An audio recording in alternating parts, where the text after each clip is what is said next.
Hello दोस्तों, तो आज आ गए हैं अपने नेक्स्ट क्लास में। तो देखिए, हम लोग इसके पहले वाले क्लास में 2 श्लोकों का अर्थ जान चुके हैं और अच्छे से 2 श्लोकों को कर चुके हैं। तो जो वो पीछे वाले वीडियो नहीं देखे हैं तो जाकर पीछे वाला वीडियो देख लीजिएगा।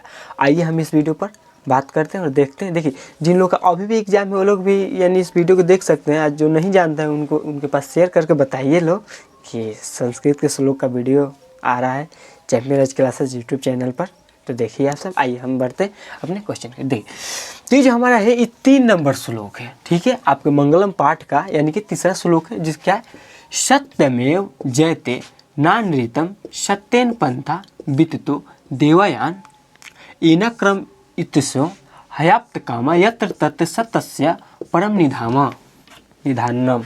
ठीक है, देखिए, तो इसका अर्थ क्या होता है हम लोग आइए समझते हैं। ठीक है, तो अर्थ होता है कि सत्य की जीत होती है, सत्य की जीत होती है, असत्य की नहीं होती। क्योंकि हरदम सच्चा कुछ देर के लिए चुप हो सकता है मगर वो हार नहीं सकता। यानी कहने का मतलब सच्चा का कभी भी क्या होता है, जीत होता है।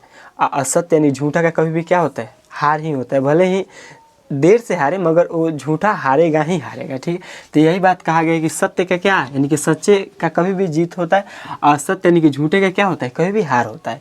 सत्य से ही परम पिता परमेश्वर तक पहुंचने का क्या होता है, मार्ग मिलता है। आप अगर सच्चे राह पर चल रहे हैं तो आप परम पिता परमेश्वर यानी कि भगवान के शरण में यानी कि क्या जाने का रास्ता मिलता है, वही अच्छा। ठीक है, आइए देखते हैं। उसके बाद जिसके द्वारा ऋषिगण उस परमात्मा को प्राप्त करना चाहते हैं, कहने का मतलब उस सच्चे मार्ग यानी कि अपने ऋषिगण यानी कि अपने यानी कि तप जप से सच्चे मार्ग से क्या यानी कि वो चाहते हैं कि परमात्मा की हमें क्या हो, प्राप्ति हो। ठीक है ना, तो इसके बाद अब इसे चाहते हैं अर्थात यानी कि इसी बातों को फिर अपने आत्म कल्याण के लिए जिस सत्य मार्ग का ऋषिगण अनुसरण करते हैं वही सत्य मार्ग ईश्वर तक पहुँचने का क्या है, सच्चा मार्ग है। यानी कहने का मतलब कभी भी सत्य कितना भी आप छिपा लीजिए असत्य के सामने, मगर सत्य कभी छिपता नहीं है। तो अगर आप सत्य हैं तो आप कभी भी उभर कर सामने आइएगा तो सत्य सत्य ही होता है। तो इसलिए ये कहने का मतलब यही था कि हमेशा सत्य की जीत होती है और सत्य की क्या होती है, हार होती है। देखिए, आप इसे नोट कर लीजिएगा। ठीक है, बढ़ते हैं अपने नेक्स्ट श्लोक की ओर। तो थैंक यू।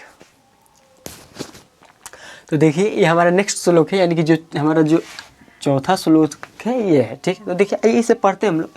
यथा नधा शयन्दमाना समुद्रस्थं गच्छन्ति नाम रूपे विहाय तथा विद्वान नाम रूपाय विमुक्त परात्परम पुरुषोपमयते दिव्यम। कहने का मतलब ये जो हमारा क्या है, देखिए इसे हम पढ़ेंगे। तो यदा नद शयन्दमाना समुद्रस्थं गच्छन्ति नाम रूपे विहाय तथा विद्वान नाम रूपाद विमुक्त परम पुरुषोपमयते दिव्यम। ठीक है, ये हमारा श्लोक है। ठीक है, तो देखिए इस श्लोक का अर्थ क्या होता है हम इसे समझते हैं। आइए देखते हैं कैसे। ठीक है, देखिए इस श्लोक का अर्थ होता है कि जिस प्रकार बहती हुई नदियाँ जब समुद्र में मिलती है तो अपना नाम रूप को क्या करती है, त्याग देती है। कहने का मतलब क्या होती है, अपने नाम रूप को क्या कर देती है, त्याग यानी कि अस्तित्व विहीन हो जाती है। उसको जब समुद्र में मिलने के बाद उसे नदी नहीं कहा जाएगा, यानी क्या होती है, अपने अस्तित्व को क्या कर देती है, त्याग देती है। यानी कहने का मतलब जिस प्रकार नदियाँ समुद्र में मिलने के बाद क्या हो जाती है, अस्तित्व विहीन हो जाती है, उसी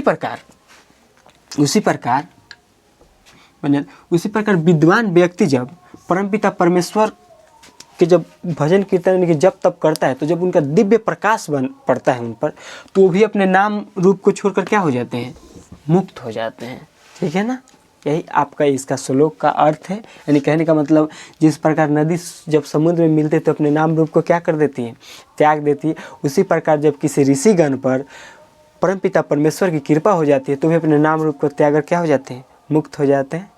यही, चलिए अपने नेक्स्ट आप श्लोक की ओर बढ़ते हैं। आइए देखिए, तो ये इस मंगलम पाठ का लास्ट श्लोक है, यानी कि अंतिम श्लोक है। तो देखिए इस श्लोक को देखते हैं। देखिए तो श्लोक है वेदाहमंतम पुरुषम महांतम आदित्य वर्णम तमस प्रसाद तमेव विद्यतावते मृत्यु मेति नान्य पंथा विद्यते नाय। ठीक है, कहने का मतलब ये जो श्लोक है इसका अर्थ समझेंगे और अच्छे से समझेंगे जितना कवर हो पा रहा है, क्योंकि वीडियो भी ज़्यादा लॉन्ग हो जाता है इसलिए ज़्यादा बातें नहीं कर पाते हैं। जितना यानी कि होता है उतना समझा देते हैं। देखिए होता क्या है कि देखिए इसका अर्थ है कि वेद आदित्य वर्ण यानी कि सूर्य के समान दिव्य रूप में क्या है, विराजमान है। यानी कि जो देव है यानी कि जो परमपिता परमेश्वर है वो कहाँ है, दिव्य रूप में कहाँ विराजमान है, तो वेद में। कहाँ है, ज्ञानी जन उसका साक्षात्कार करके यानी कि क्या, ज्ञानी जन उसका क्या करते हैं, साक्षात्कार करके यानी कि किसका, वेद का, यानी कि अर्थात उस प्रकाशपूर्ण दिव्य स्वरूप वेद रूप ब्रह्म का ध्यान करके मृत्यु पर क्या करते हैं, विजय पा लेते हैं। यानी कि देखिए अंत में आदमी के पास यही कि आप भगवान के नाम का जप करके ही क्या कर सकते हैं, मृत्यु पर विजय पा सकते हैं, क्योंकि इसके अलावा अतिरिक्त क्या है, कोई रास्ता नहीं है। कहने का मतलब कोई कहे कि आपसे कि आप मृत्यु पर विजय कैसे पा सकते हैं, देखिए तो भगवान का ध्यान करके ही आप क्या कर सकते हैं, मृत्यु पर विजय पा सकते हैं।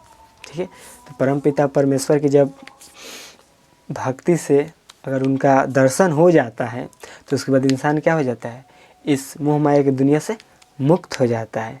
इसके अलावा कोई इंसान के पास रास्ता नहीं है। देखिए अगर यह वीडियो मेरा आप लोगों को अच्छा लगा हो तो अपने दोस्तों के पास शेयर करें और हमारे चैनल को सब्सक्राइब करें। Thank you.